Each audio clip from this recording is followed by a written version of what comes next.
Pregnancy in the time of COVID.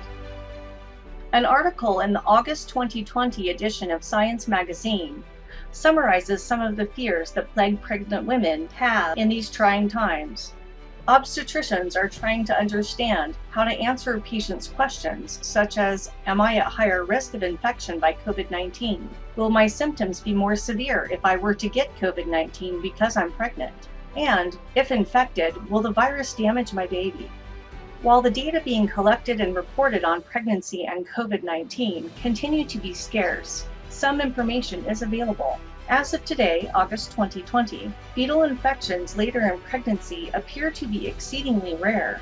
Experts in the field are observing that the coronavirus does not seem to alter early fetal development. However, some emerging data suggests that pregnancy does appear to make women's bodies more vulnerable to severe COVID-19 infection. It is well known that a woman's body during pregnancy experiences changes in its immune system that can make contracting any illness, not just COVID-19, more likely. In addition to this, the woman's body works harder to support the development of the fetus, causing additional stress on the lungs and the cardiovascular system, which can also make the body more susceptible to viral infections. As always, pregnant women should take extra precautions to avoid contracting COVID and other viral infections. This includes avoiding social contact, sterilization of commonly touched surfaces, and frequent hand washing.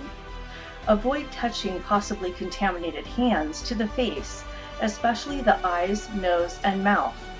COVID is airborne and enters the body through the mucous membranes of the eyes, nose, mouth, or airways. In late June, the Center of Disease Control, or CDC, reported that women who are pregnant were 50% more likely to end up in intensive care units than non-pregnant women. Pregnant women were also 70% more likely to need ventilators.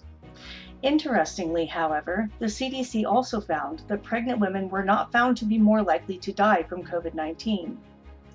A paper published in the Public Health Agency of Sweden last month used a more complete data set in which researchers found that pregnant women or immediately postpartum women with COVID-19 were nearly 6 times as likely to land in intensive care units as their non-pregnant COVID-19 infected peers. Viral infections tend to be more severe in pregnant women because the immune system during pregnancy is somewhat desensitized. This is because an overactive immune system can create antibodies that will attack the fetus. So, in essence, the pregnant body must compromise its own immune system in order to preserve the baby's health. At the same time, the immune system is far from inactive in pregnancy, and the really significant immune response to infection certainly has the potential to cause complications. According to the CDC, at this time it is thought that pregnant women might be at an increased risk for severe illness from COVID-19 compared to non-pregnant women. Pregnant women with COVID-19 might have an increased risk of adverse pregnancy outcomes, such as premature birth. Another study conducted by the MMWR suggested that pregnant women with COVID-19 were more likely to be hospitalized and were at an increased risk for needing intensive care and ventilators than non-pregnant women. This study also showed that the risk of death was similar for pregnant and non-pregnant women with COVID-19, but much remains unknown. What is the risk of infection to newborns? The transmission of COVID-19 to neonates is thought to occur primarily through respiratory droplets during the postnatal period, when newborns are exposed to mothers or other caregivers that have COVID-19 infection. There have only been limited reports in literature that have raised concerns about possible contraction of COVID-19 in the womb. There is insufficient data to suggest that the infection can be passed from the mother to the baby in the womb. In cases in which the neonate did contract the SARS-CoV-2 virus, the manifestations of COVID-19 included fever, tiredness, runny nose, coughing, rapid breathing, difficulty breathing, vomiting, diarrhea, and loss of appetite. However, How much of these symptoms were due to the COVID infection remains unclear, since these symptoms are often seen in infants due to other causes, such as transient tachypnea of the newborn and neonatal respiratory distress syndrome. Current evidence suggests that COVID-19 infections in neonates are very uncommon. If neonates do become infected, the majority have either asymptomatic infections or a very mild case of the disease. They almost never require respiratory support, and they tend to recover very quickly. Severe illnesses in neonates, including those requiring mechanical ventilation, have been reported, but it appears to be very rare and to be due to complications with underlying conditions, such as premature birth. According to the CDC, diagnosis in newborns should be confirmed by testing for the SARS-CoV-2 virus, RNA, using reverse transcriptase polymerase chain reaction, or RT-PCR.